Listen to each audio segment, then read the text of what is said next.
কেরালা থেকে অপহৃত এক তরুণীকে উদ্ধার করার পাশাপাশি অপহরণে অভিযুক্ত যুবককে গ্রেপ্তার করে নিয়ে এলো নদিয়ার কৃষ্ণনগর জেলা পুলিশের অন্তর্গত নাকাশীপাড়া থানার মহিলা পুলিশ কর্মীরা। শুক্রবার নাকাশীপাড়া থানায় সম্পূর্ণ ঘটনাটি সাংবাদিক বৈঠকের মাধ্যমে তুলে ধরেন কৃষ্ণনগর জেলা পুলিশ অতিরিক্ত পুলিশ সুপার গ্রামীণ উত্তম ঘোষ। ধৃত যুবকের নাম মফিজুল হালদার, বয়স ৩৫ বছর। পুলিশ সূত্রে জানা গেছে, আনুমানিক প্রায় ১ বছর আগে নাকাশীপাড়া থানা এলাকার বাসিন্দা এক মহিলা তার মেয়েকে অপহরণ করা হয়েছে বলে থানায় লিখিত অভিযোগ দায়ের করেন। অভিযোগের ভিত্তিতে পুলিশ তদন্তে নেমে এই ঘটনার মূল অভিযুক্ত মফিজুল হালদারের কথা জানতে পারে। মফিজুল হালদার দক্ষিণ ২৪ পরগনা জেলার কুলপি থানা এলাকার বাসিন্দা। পরবর্তী সময় তদন্ত চালিয়ে গেলেও প্রাথমিকভাবে অপহৃত ওই তরুণী ও মফিজুলের খোঁজ পাচ্ছিল না পুলিশ। পরবর্তী সময়ে ওই যুবক কর্মসূত্রে কেরালায় থাকে বলে বিশেষ সূত্রে খবর পায় পুলিশ। সেই মতো সম্প্রতি নাকাশীপাড়া থানার মহিলা পুলিশ কর্মীদের একটি বিশেষ দল কেরালায় গিয়ে ফাঁদ পাতে এবং অপহৃত তরুণীকে উদ্ধার করার পাশাপাশি অভিযুক্ত মফিজুলকে গ্রেপ্তার করে শুক্রবার ভোরে নাকাশীপাড়া থানায় নিয়ে আসে। সোশ্যাল মিডিয়ার মাধ্যমে ওই তরুণীর সাথে পরিচয় হয়েছিল মফিজুলের। এরপর তাকে বিয়ের প্রতিশ্রুতি দিয়ে অপহরণ করে কেরালায় নিয়ে যায়। সেখানে তাকে বিয়ে না করে জোরপূর্বক এতদিন আটকে রেখেছিল বলে অভিযোগ ওঠে। কোন পুরুষ কর্মীর সহযোগিতা ছাড়া নাকাশীপাড়া থানায় কর্মরত মহিলা পুলিশ কর্মীরা নদিয়া থেকে কেরালায় গিয়ে ওই তরুণীকে উদ্ধার করার পাশাপাশি অভিযুক্ত যুবককে গ্রেপ্তার করে, যা সারা রাজ্যে এই প্রথম মহিলা পুলিশ কর্মীরা দৃষ্টান্ত স্থাপন করল বলে দাবি পুলিশের। পাশাপাশি পুরুষ কর্মীদের চাইতে মহিলা পুলিশ কর্মীরা কোনো অংশে কম নয়, সেটাও আরেকবার প্রমাণ করে দিলেন নাকাশীপাড়া থানার কর্মরত ওই মহিলা পুলিশ কর্মীরা।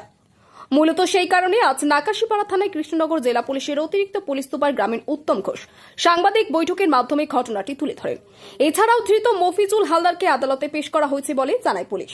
24, 137(2) এবং 140(3) বিএনএস এ মানে বেসিক্যালি যেটা কিডন্যাপিং, মানে একজন মাইনর মহিলাকে সেখানের মধ্যে কিডন্যাপ করা হয়েছিল বলে আমাদের কাছে সেখানে কমপ্লেন এসেছিল। তারপরে সাবসিকুয়েন্টলি আমরা সেখানের মধ্যে ডিটেল ইনভেস্টিগেশন করি, তো সেখানের মধ্যে কোনো রকমের কোনো ক্লু পাওয়া যাচ্ছিল না। পরবর্তীকালের মধ্যে একটা ক্লু সেখানের মধ্যে পাওয়া যায় যে একজন কোনো মফিজুল হালদার অ্যালিয়াস মফিজুল, তার সেখানের মধ্যে ইনভলভ আছে এই কিডন্যাপিংয়ের ক্ষেত্রে।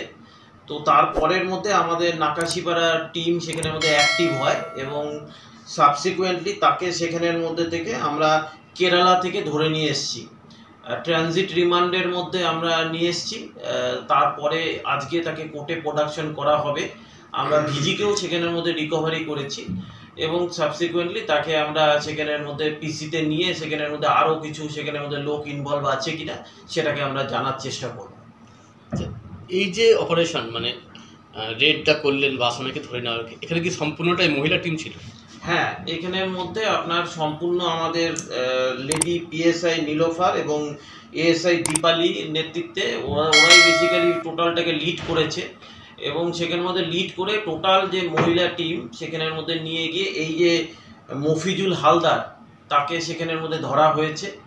আমরা এটাকে এনশিওর করতে চেয়েছি যে সেখানে এই যে দুটো মানে আমরা সবসময়ের মধ্যেই বলি যে কোনো জায়গার মধ্যে লেডি কনস্টেবল থাকলে পারে কোনো ল অ্যান্ড অর্ডার সামাল দেওয়া যাবে না, এরকম জিনিসটা সম্পূর্ণভাবেই ভুল। এবং সেক্ষেত্রের মধ্যে এই লেডি টিম এটার মধ্যে একটা দৃষ্টান্ত স্থাপন করেছে এবং তারা সম্পূর্ণভাবে নিজেরা একটা টিম হিসেবে গেছে এবং একজন লেডি সেখানের মধ্যে ভিকটিম এবং তার সঙ্গে অ্যাকিউজডকে সেখানে কেরালার মতন একটা অন্য রাজ্য থেকে সেখানের মধ্যে অ্যারেস্ট করে নিয়ে এসছে। অনেক বছর ধরে আমার পছন্দের গয়না সঞ্চয় করেছি, এবার দেব আমার প্রিয় মানুষ। না, it's yours. Now it is yours. আমার পছন্দের গয়না আজ থেকে সোহান, Pure and Precious, Orient Jewelers. যদি এখনও আমাদের খবরের দর্পণ চ্যানেলটি সাবস্ক্রাইব না করে থাকেন তাহলে এখনই সাবস্ক্রাইব করুন, সঙ্গে বেল বাটনটি ক্লিক করুন আর পেয়ে যান সব খবরের দ্রুত ভিডিও আপডেট।